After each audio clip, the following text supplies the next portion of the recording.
Once police came to our area, the biggest city in the neighborhood, it was so special. So we saved money and then we went to concert. It was like a dream come true. Roxanne, you don't have to put on the red light.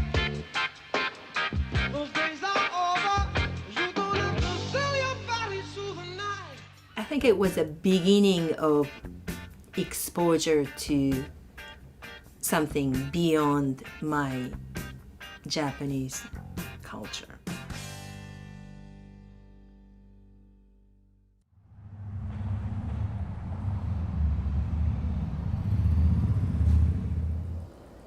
When I first heard City Pop, I immediately thought Michael Jackson. It was a perfect blend of disco and pop. I had no idea that it would get as big as it is right now, or that I would be doing this at all. I really didn't think that this would happen.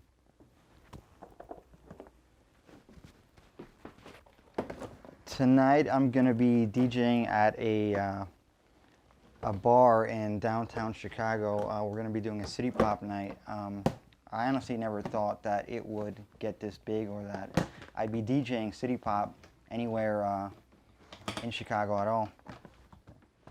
When I first uploaded my mix, I had about 100 views, maybe less than that. I uploaded the first video because I just liked the music in general. I really didn't think anyone else was going to be interested in it, but it's something that I found interesting and I really liked it, so I decided to go ahead and make a mix.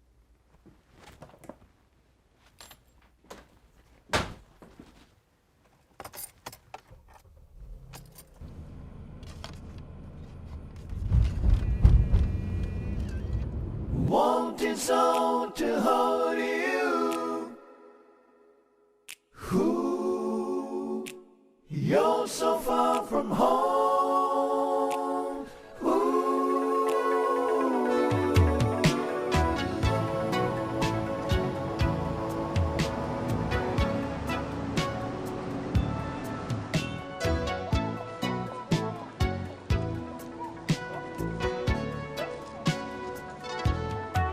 City pop is interesting because it's a word that's been used more after the period than was used during the period. It's a sophisticated urban dance music, usually not terribly loud. I mean, it doesn't sound anything like punk or heavy metal. It's got a much softer sound. The lyrics tend to be fairly sophisticated. They're not simple I love you, you love me kinds of songs. They tend to talk about things like sadness, what it's like to feel alone in the city. I can't wait till I lose this weary day in your embrace. See your face. Don't be long, 'cause I can't wait. It sounded so new, especially in the Japanese music scene. And I might have thought that some similarities to the Western culture or Western or American pop music, but I think it was more important back then to know that this was actually made and sung by a Japanese singer.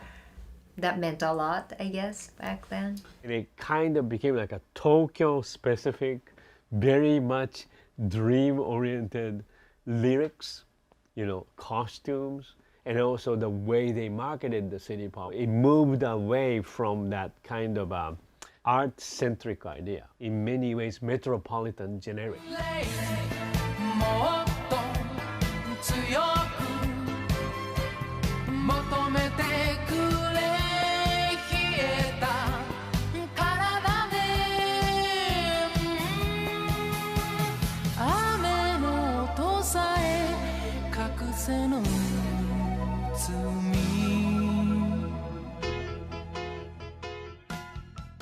Now we're talking about the love, we're talking about the joy, we're talking about the dream, because it's a bubble economy. Young people had a good job. They were able to buy expensive car and pop in the city pop CD, drive around the, you know, Tokyo highway. In Japan, we had two huge bubbles in the 80s. How big was the housing bubble? The newspapers were writing that Japan, that is the size of California, the total value of its land is higher than the value of all the land in United States. For the first time, there was this sense that Japan might be the most advanced country on earth. And that changes the way you look at your own country. That changes the way you think about the culture of your own country. And so there was a confidence and an optimism.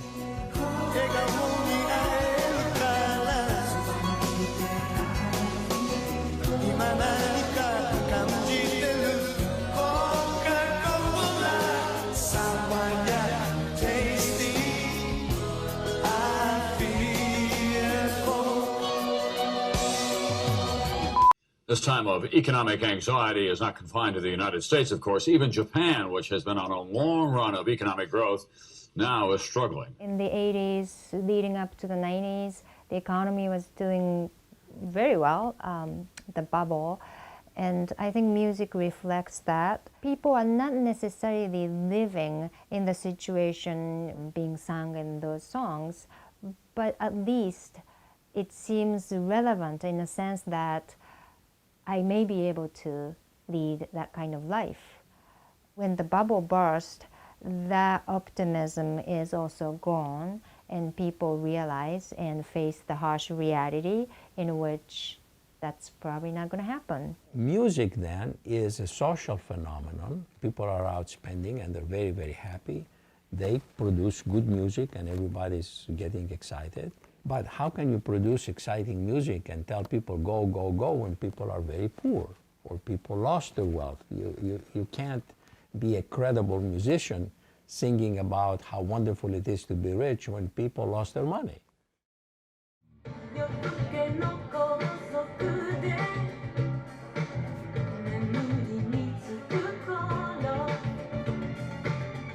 Like everything else in the Japanese popular culture, outside of Japan has to be interested in it. Like America or European audience decided to do something about it, then the Japan will be interested.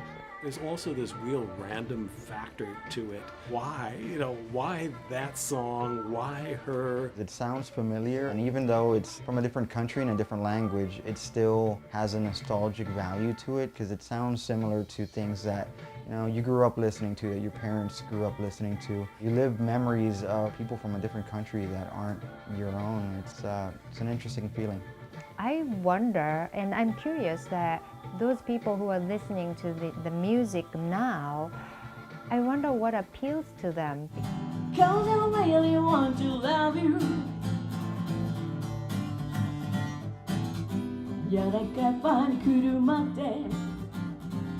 I think young generation do have a chance to listen to their music, and good music is good music. I think city pop is going to continue to evolve and grow. The more people hear it, I think it's going to continue to influence more musicians, more artists. It's going to take on a new life, I think. It's just going to continue to grow and evolve. I don't think it's going to die.